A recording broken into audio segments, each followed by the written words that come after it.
kelas 11 IPA 4. Nah, teman-teman, di sini aku akan menjelaskan bab yang berjudul kasus ancaman terhadap Ipolexos Bun Hakam dalam bingkai Bhinneka Tunggal Ika.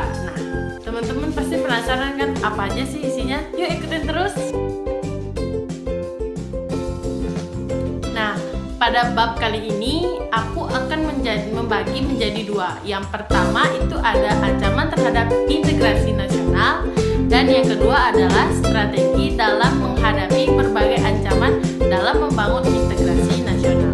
Nah, oke, kita akan masuk kepada bab pembahasan yang pertama. Yang pertama ada ancaman terhadap integrasi nasional. Nah, di sini aku juga akan bagi bab ini menjadi 4 bagian. Yang pertama pengertian integrasi nasional, yang kedua syarat integrasi, yang ketiga ancaman terhadap Ipolexos Bun Hakam, dan yang keempat ketahanan nasional dalam Ipolexos Bun Hakam terhadap kehidupan berbangsa dan bernegara.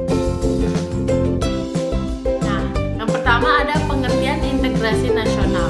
Nah, integrasi nasional memiliki dua kata, yaitu integrasi dan nasional, yang berasal dari kata bahasa Inggris yaitu integrate dan nation, yang berarti mempersatukan dan bangsa. Integrasi nasional memiliki arti secara politis dan antropologis. Nah, arti integrasi nasional secara politis dan antropologis. Secara politis berarti penyatuan berbagai kelompok budaya dan sosial dalam kesatuan wilayah nasional yang membentuk suatu identitas nasional.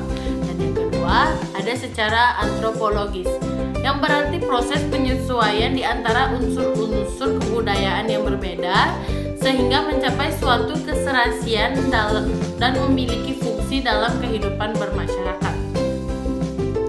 Dengan demikian, integrasi nasional dapat dikatakan sebagai penyatuan bagian-bagian kecil yang berbeda dari suatu masyarakat menjadi.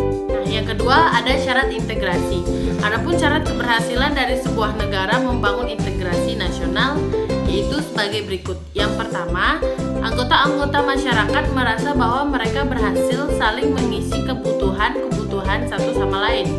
Dan yang kedua, terciptanya kesepakatan atau konsensus bersama mengenai norma dan nilai-nilai sosial yang dijadikan sebuah pedoman. Ketiga, norma-norma dan nilai-nilai sosial dijadikan aturan baku dalam melangsungkan proses integrasi sosial. Yang ketiga itu ada ancaman terhadap Ipolexos Bun Hakam.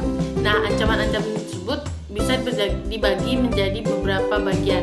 Yang pertama, ancaman di bidang ideologi, yang kedua ada ancaman di bidang politik, yang ketiga ada ancaman di bidang ekonomi, yang keempat ada ancaman di bidang sosial dan budaya, dan yang kelima ada ancaman di bidang pertahanan dan keamanan. Yang keempat adalah ketahanan nasional dalam aspek Ipolexos Bun Hakam terhadap kehidupan berbangsa dan bernegara. Nah, ketahanan ini dapat dibagi menjadi 5 sama seperti bab sebelumnya, yaitu ketahanan dalam aspek ideologi, dalam aspek politik, ekonomi, sosial budaya, dan pertahanan. Nah, untuk mewujudkan keberhasilan ketahanan nasional, setiap warga Indonesia perlu yang pertama memiliki semangat perjuangan bangsa dalam membentuk perjuangan non-fisik yang disertai keuletan dan ketangguhan tanpa kenal menyerah. Dan yang kedua, sadar dan peduli akan pengaruh-pengaruh yang timbul pada aspek Ipolexos Bun Hakam sehingga setiap warga negara Indonesia dapat meminimalisir pengaruh tersebut. Dan yang ketiga, ikut secara aktif dalam sistem pertahanan keamanan rakyat semesta. Kita masuk kepada bab yang kedua. Bab yang kedua ini adalah strategi dalam mengatasi berbagai ancaman dalam membangun integrasi nasional. Yang pertama ada strategi dalam mengatasi ancaman non-militer, yaitu Ipolexos. Nah, ancaman-ancaman ini terdiri dari 3 bagian, yaitu ancaman dalam bidang ideologi dan politik, dalam bidang ekonomi, dan dalam bidang sosial. Yang kedua, strategi dalam mengatasi ancaman militer. Ancaman militer akan sangat berbahaya apabila tidak diatasi. Oleh karena itu, harus diterapkan strategi yang tepat untuk mengatasinya. Oleh karena itu, sistem pertahanan dan keamanan yang bersifat serta merupakan pilihan yang paling tepat bagi pertahanan Indonesia yang diselenggarakan dengan keyakinan pada kekuatan sendiri, serta berdasarkan atas hak dan kewajiban warga negara. Oke teman-teman, segitu aja literasi saya hari ini. Nah, jika ada salah kata, saya mohon maaf.